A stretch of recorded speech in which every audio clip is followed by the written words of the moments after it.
Parmi les techniques de gestion de patrimoine, certaines se distinguent par leur popularité, et c'est le cas des donations avant cession. Il faut dire que ce mécanisme a quand même des caractéristiques assez extraordinaires, puisqu'il permet d'abord de transmettre à ses enfants.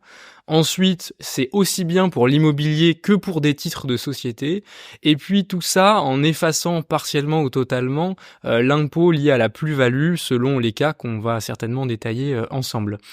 Et donc, comme tout mécanisme favorable, il y a donc des limites, des règles à respecter, et certaines erreurs peuvent être fatales si on m'autorise l'expression. Pour nous éclairer sur le sujet, nous avons le plaisir de recevoir Mathieu Le Tacon, avocat fiscaliste du cabinet Del Sol Avocat. Mathieu Le Tacon, bonjour. Bonjour. Pour commencer, en 2 mots, on entend beaucoup parler de la donation avant cession. Je ne sais pas si tous les auditeurs ont en tête pourquoi, quel est l'intérêt de procéder ainsi et pas pour potentiellement de faire l'inverse. Non, effectivement, c'est toujours bien de rappeler le principe de ce mécanisme. Il est assez simple. C'est l'idée de se dire, en fait, je suis titulaire d'un patrimoine. Ce patrimoine, forcément, un jour ou l'autre, je vais être amené à le transmettre puisque personne n'est éternel. Donc, je peux, notamment lorsque je suis chef d'entreprise, j'ai 2 façons de faire, parce qu'à un moment donné, dans la vie d'un chef d'entreprise, je peux être amené à vendre mon entreprise parce que j'estime que c'est le moment de vendre mon entreprise, et je peux finalement me dire, je vais vendre mon entreprise. Du coup, je vais réaliser la cession, je vais encaisser la somme d'argent correspondante, et puis un jour, je vais transmettre cet argent à mes enfants, soit parce que je le décide, soit parce que tout simplement je vais disparaître, et dans la succession, il y aura le produit de la cession de l'entreprise. Donc, si je fais les choses dans cet ordre-là, eh bien, que va-t-il se passer? Je vais très probablement être fiscalisé sur la vente de mon entreprise, puisque en général, je vends parce que j'ai gagné de l'argent, donc j'ai fait fructifier mon entreprise, donc j'ai une plus-value imposable sur laquelle je vais être fiscalisé, et donc je ne vais finalement percevoir que le produit de cession moins l'impôt sur la plus-value. Et dans un deuxième temps, si c'est ainsi que c'est organisé, je vais transmettre cet argent net de l'impôt sur la plus-value à mes enfants, et je vais à nouveau, soit moi, parce que j'organise la donation et je vais payer les droits, payer de la fiscalité, soit ce sont mes enfants lors de la succession. Donc j'ai finalement une double imposition économique sur la même matière imposable qui est finalement le produit de mon travail, le produit de la cession de mon entreprise. Donc, le mécanisme de la donation avant cession, finalement, c'est d'inverser la logique et de se dire, je ne vais pas attendre d'avoir cédé mon entreprise et d'avoir payé l'impôt sur la plus-value pour ensuite faire profiter à mes enfants du reliquat. Je vais faire l'inverse, c'est-à-dire que je vais donner, alors selon ensuite des modalités qui peuvent être extrêmement différentes, et il y a quantité de variables possibles, mais le principe est toujours le même, c'est de se dire, en fait, plutôt que de payer l'impôt sur la plus-value puis les droits de donation ou de succession, en fait, je vais d'abord donner tout ou partie de mon entreprise à mes enfants, en règle générale, et ensuite, ce sont mes enfants qui vont, en fait, à ma place, puisque je leur aurais donné tout ou partie de mon entreprise, qui vont vendre l'entreprise, et en faisant ça, en fait, on va faire une économie d'impôt souvent substantielle, puisque en fait, il va y avoir ce qu'on appelle un mécanisme de purge de la plus-value, qui est assez simple. C'est que, en fait, pour moi, chef d'entreprise, mon entreprise, je l'ai créée, souvent, on voit des chefs d'entreprise qui ont créé leur entreprise avec quelques milliers d'euros. Ils ont créé leur SAS ou leur SARL au départ avec 5 000 euros, 10 000 euros, et puis ils la revendent parfois pour des millions, des dizaines, parfois des centaines de millions d'euros. Donc, eux, ils ont un prix de revient qui est très faible. Et donc, si je vends mon entreprise 5 millions d'euros, alors que je l'ai créée avec 5 000 euros, j'ai une plus-value très importante qui va générer une plus-value une impôt sur la plus-value très important.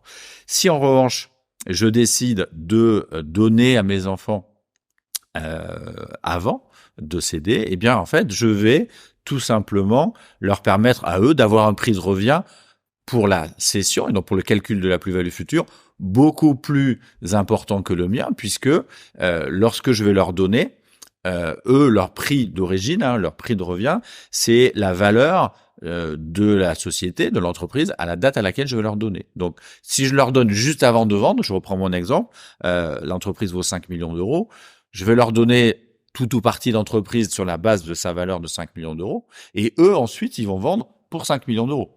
Donc là où moi, j'aurai une plus-value correspondant à la différence entre 5 millions et 5 000 euros dans mon exemple, eux ne vont pas avoir de plus-value à payer. Voilà, puisque eux, leur prix de revient, c'est la valeur de l'entreprise à la date de la donation.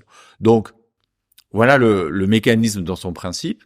Et l'économie, finalement, elle est assez simple, c'est de se dire, je vais pas payer deux fois.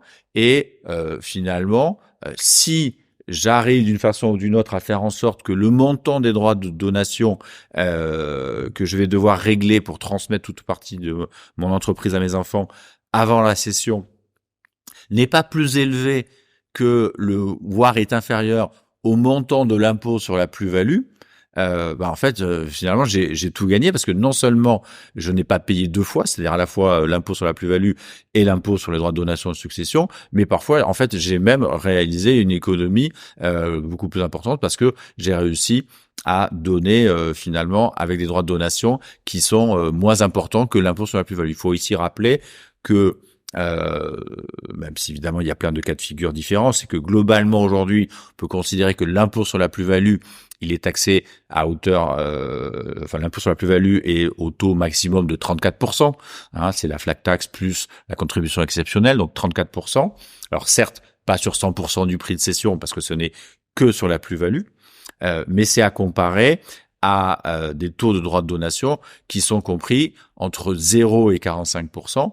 Donc finalement, il suffit, entre guillemets, que j'arrive à transmettre à mes enfants pour une valeur qui est des coûts de droits de donation qui n'excèdent pas 34% qui est le montant d'impôt sur la plus-value, pour que finalement, j'arrive à faire une seule opération au lieu de deux qui va me coûter moins cher. Puisque par exemple, si j'arrive à rester dans la tranche à 20%, donc j'ai de nombreux enfants et que du coup j'arrive à garder un taux de donation de 20%, en fait je vais leur donner pour 20% des titres qu'ils vont pouvoir vendre, alors que moi si je les avais vendus j'aurais payé 34%.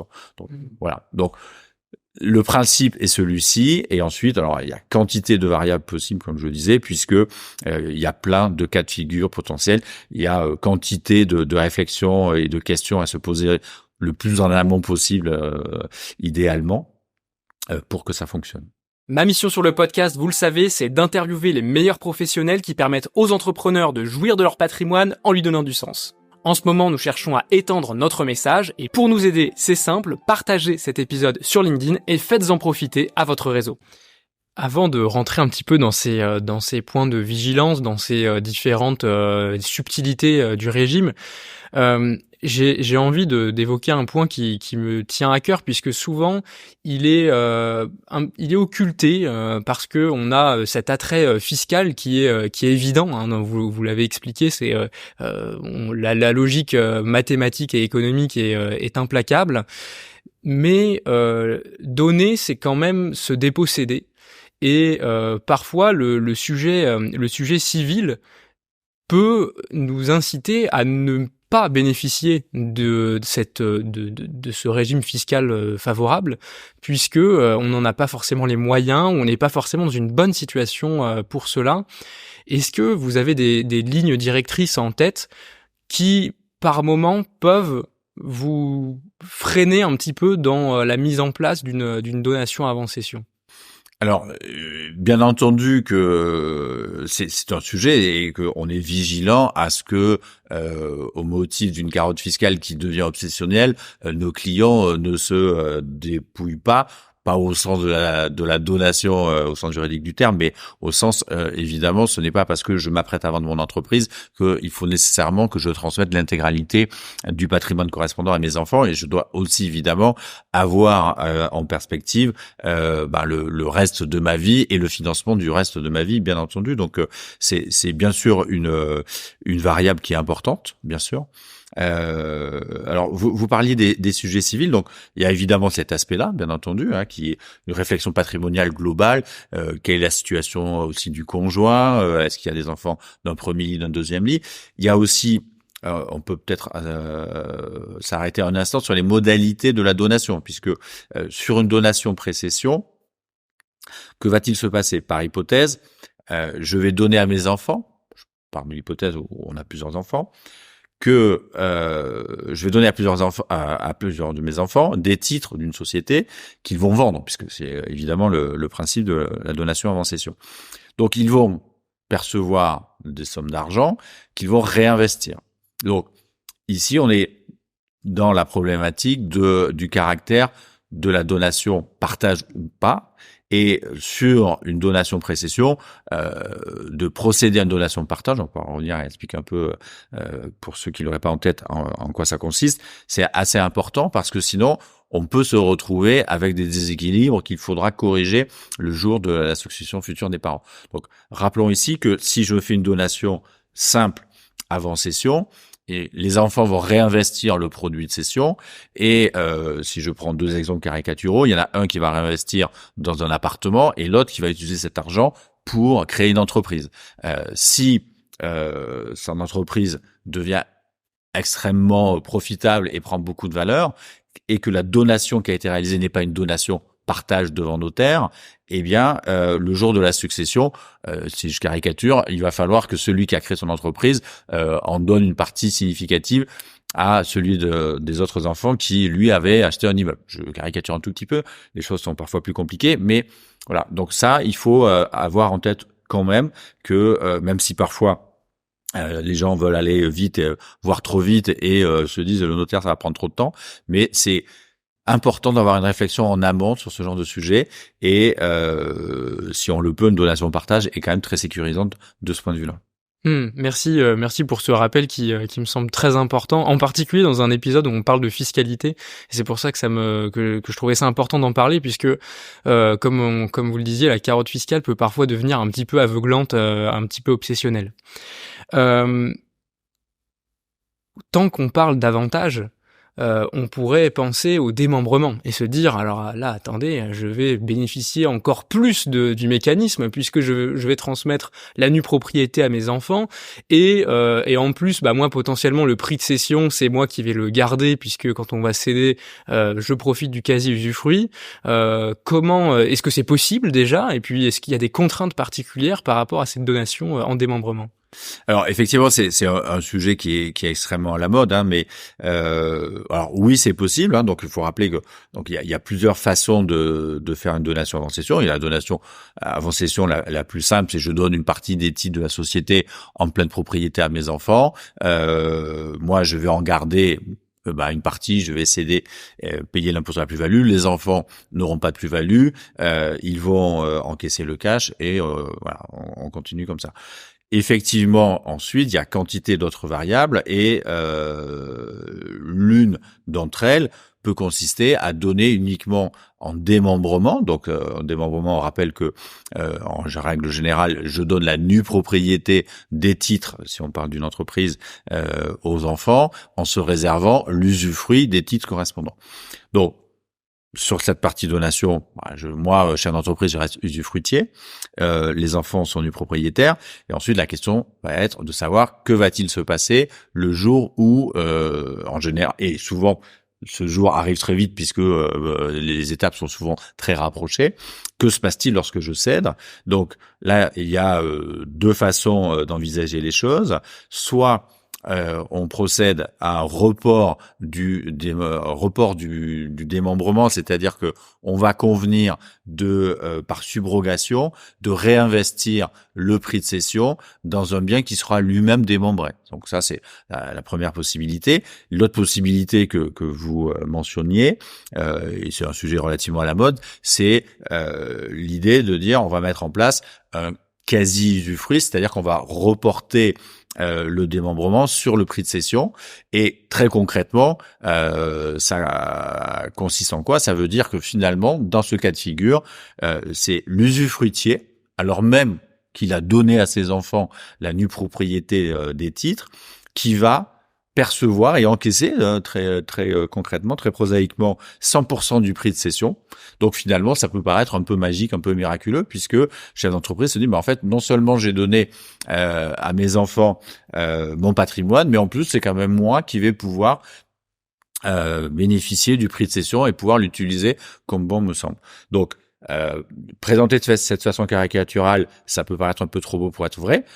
La réalité, c'est que ça fonctionne. Il faut évidemment prendre un certain nombre de précautions pour éviter pas mal d'écueils, mais ça fonctionne. C'est une possibilité qui est assez fréquemment utilisée aujourd'hui, et sous réserve de bien réfléchir en amont à la façon dont ça se passe, ça fonctionne.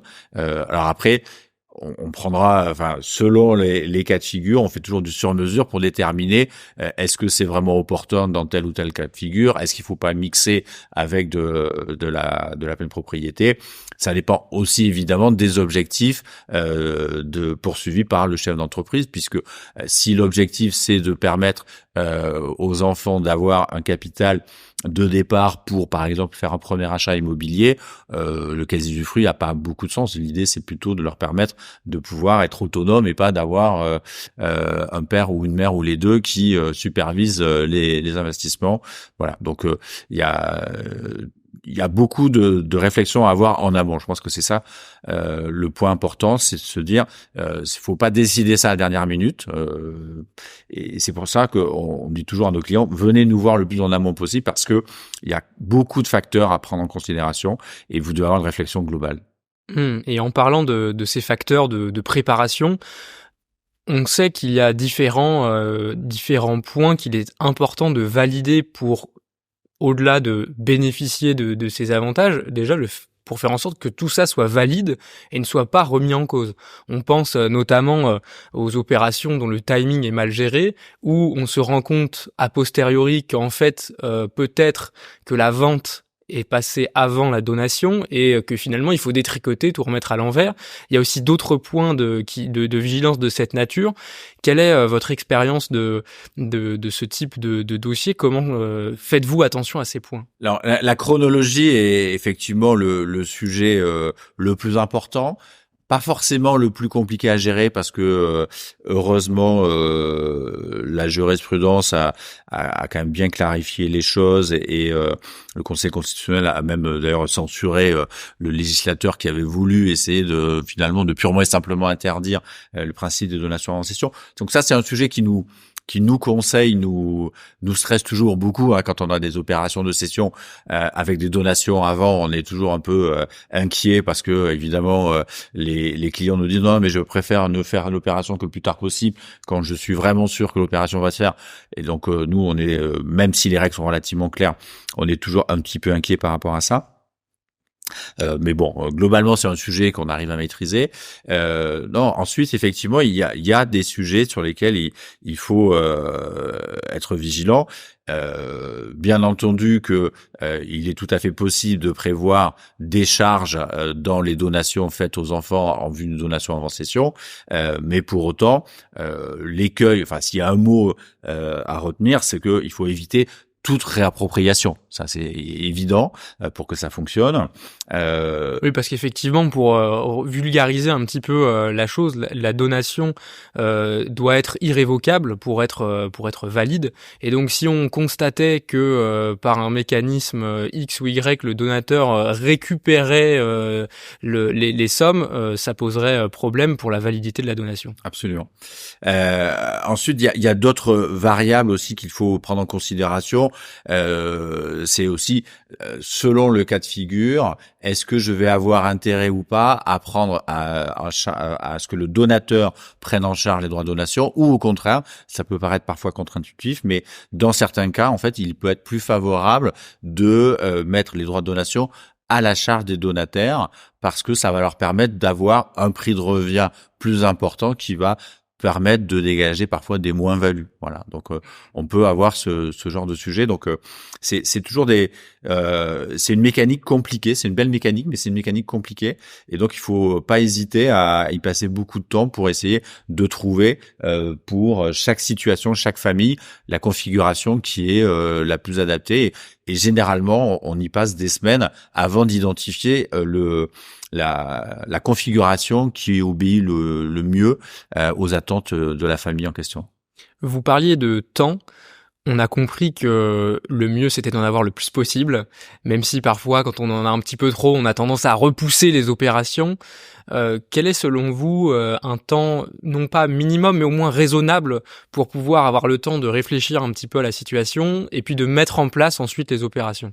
Ouais, c'est difficile de répondre à cette question parce que ça va dépendre quand même beaucoup des clients. C'est-à-dire qu'on a des clients qui, sur ces sujets-là, ont besoin de mûrir leur réflexion et qui vont échanger avec nous 2-3 ans en amont avant d'arriver à y voir clair et à se dire tiens, c'est vraiment le bon moment. Ensuite, on a d'autres configurations où les gens sont capables de prendre des décisions plus rapides, ça peut être beaucoup plus concentré. Donc 2-3 mois parfois est suffisant. Et puis il y a aussi des gens qui sont obligés à aller très vite parce que par exemple une session qui n'était pas prévue va se réaliser beaucoup plus vite que prévu. On a aussi évidemment des accidents de la vie où on a des gens qui nous disent il faut que je transmette parce que j'ai des ennuis de santé, etc. Donc voilà, il y a toutes les configurations, mais c'est sûr que le plus on a de temps, le mieux on est disposé à mettre en place quelque chose de fin et de bien adapté. Mais après, on fait au mieux dans tous les cas. Et surtout que dans ces opérations, quand on les réfléchit, on va dire sur un coin de table, on manque souvent de beaucoup d'éléments pour pouvoir vraiment pleinement cerner la complexité de l'opération. Je pense notamment à toutes les restructurations qui ont pu avoir lieu dans le groupe de société et plus particulièrement à des éventuels reports d'imposition qui peuvent se cacher ci et là dans les différents niveaux d'interposition et qui peuvent rendre l'opération un petit peu plus délicate, en tout cas nécessiter un petit peu plus de temps sans ouvrir la boîte de Pandore du report d'imposition. Est-ce que vous pourriez nous dire 2 mots de ces situations qui sont, j'ai presque envie de dire la règle finalement, c'est presque les situations les plus courantes. Non, c'est vrai, c'est que effectivement, c'est un sujet compliqué d'arriver à bien gérer l'impact de notamment d'opérations de démembrement antérieur sur des apports à des holdings, ce genre de choses. Alors on peut rappeler aussi un point important, c'est que on a mentionné l'effet de purge de la donation avant cession. Il y a aujourd'hui au moins une exception importante, c'est celle de l'opération d'apport-cession, puisque quand on fait une opération d'apport en 150 0BTR, en tout cas d'opération d'apport à une société contrôlée, je vais constater une plus-value d'apport qui va être placée de plein droit en report d'imposition. Donc moi, chef d'entreprise, j'apporte mon entreprise à une holding, ma société opérationnelle à une holding, je vais constater une plus-value en report. Si ultérieurement je donne les titres, que ce soit en nue propriété ou pas à mes enfants, contrairement au principe général, il n'y a pas une purge automatique, il y a un transfert sur la tête du donataire de la plus-value qui était en report. Donc ça, c'est un mécanisme qui peut paraître surprenant, mais qui, pour l'instant, existe et n'a pas encore été considéré comme non valide, parce qu'il y a encore des petits contentieux sur le sujet. Mais effectivement, c'est une problématique avec laquelle il faut que l'on jongle et qu'on arrive à jongler. Donc, c'est vrai que c'est compliqué. Et l'autre sujet aussi, c'est que lorsque je fais des opérations d'apport en report de démembrement, j'ai une problématique liée au fait que la plus-value est imposable sur la tête, parce que là, j'ai une subrogation sur la tête du nu propriétaire. Et donc... propriétaires qui sont souvent les enfants. Exactement. Et qui, par définition, sont moins riches souvent que leurs parents. Exactement. Et surtout, l'ordre naturel des choses, c'est que l'usufruitier, normalement, disparaisse avant le nu propriétaire. Et on est dans un cas où, en fait, ça ne va pas, faire disparaître la plus-value parce que la plus-value, elle a été déclarée chez le nu propriétaire. Donc, effectivement, il y a des sujets compliqués qui, justement, justifient de pouvoir anticiper au maximum les choses et de déterminer cas par cas quelle est la meilleure chronologie des opérations entre une donation ou un apport. C'est un sujet compliqué. Ça me mène à une question courante dans ce podcast, c'est on comprend que ce sujet est complexe. Alors j'espère que on a réussi à débroussailler un petit peu le sujet pour que chacun puisse mieux comprendre et mieux cerner les enjeux. Mais on se dit qu'on va pas le faire tout seul, qu'on va avoir besoin de conseils. Selon vous, quelle est la bonne équipe à avoir autour de soi pour pouvoir réaliser une opération de donation avant cession en toute sérénité? Écoutez, alors la personne la plus importante, c'est celle qui a la connaissance exhaustive du dossier. Ça, c'est le préalable, c'est-à-dire qu'en fait, le plus important, c'est de pouvoir collecter, d'avoir toutes les informations, donc de savoir qui a la mémoire du dossier concernant l'entreprise, concernant l'historique des titres, concernant l'environnement familial. Donc, selon les cas de figure, cette personne, ça peut être l'expert comptable qui connaît l'entreprise et le chef d'entreprise depuis toujours. Parfois, c'est son notaire. Donc, ça peut être son avocat. Donc ça, c'est quand même déjà le premier point, c'est de savoir qui a l'information globale. Parfois, c'est le chef d'entreprise lui-même, mais parfois, c'est pas un sujet qui le passionne ou sur lequel il s'est penché, donc il n'a pas la mémoire de toutes ces infos. Donc là, pour moi, le point le plus important, c'est d'identifier qui a la bonne information. Et ensuite, nous, ce qu'on dit toujours, c'est que les dossiers où on est les plus sereins, où on travaille le mieux, c'est les dossiers dans lesquels on a la chance d'avoir des gens qui travaillent ensemble et à qui on donne les moyens de travailler ensemble. Donc moi, si j'ai le choix, je préférerais travailler avec un notaire, avec un expert comptable, avec le family office quand il y en a un, de façon à pouvoir partager l'information et pouvoir échanger. C'est pour nous la configuration la plus confortable parce que c'est là où on est a priori sûr d'être le plus performant. Merci pour ce conseil pratique, peut-être le conseil le plus pratique de l'interview, puisque c'est difficile de donner des conseils généraux qui pourront s'appliquer personnellement aux dirigeants. Est-ce que, comme pour notre épisode sur les filles, vous avez un mot de la fin qui pourrait des points saillants qui sont importants à avoir en tête quand on envisage une donation précession?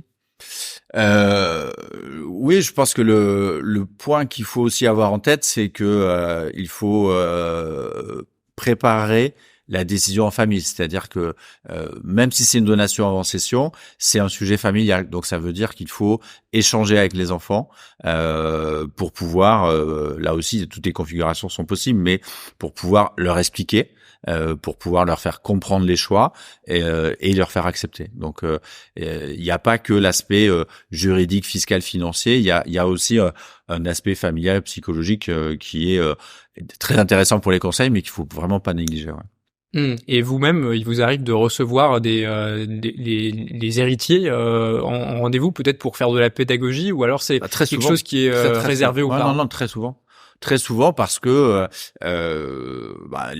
ces sujets-là dans les familles en France en particulier sont des sujets qui sont toujours sensibles, donc on a une dimension d'accompagnement et de pédagogie qui va au-delà de l'aspect purement juridique et fiscal. Donc ne serait-ce que expliquer à des enfants que le chef d'entreprise a décidé de vendre plutôt que par exemple de leur transmettre purement et simplement, c'est une décision qui peut être compliquée. Eh bien, merci beaucoup pour toutes ces précisions. Avec plaisir. Si vous avez trouvé cet épisode utile, je suis certain que vous aimerez beaucoup le prochain.